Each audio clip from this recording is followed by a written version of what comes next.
This is an overview on the basic operation with the belt tensioner assembly for the Subaru Vivio RXR.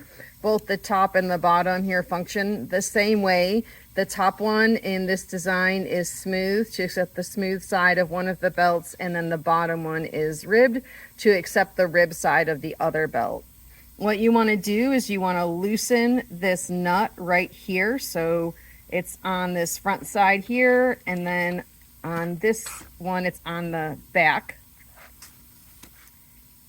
And then what happens is after this is loosened, you then manipulate this to move the tensioner in one direction or the other in order to secure the belt appropriately.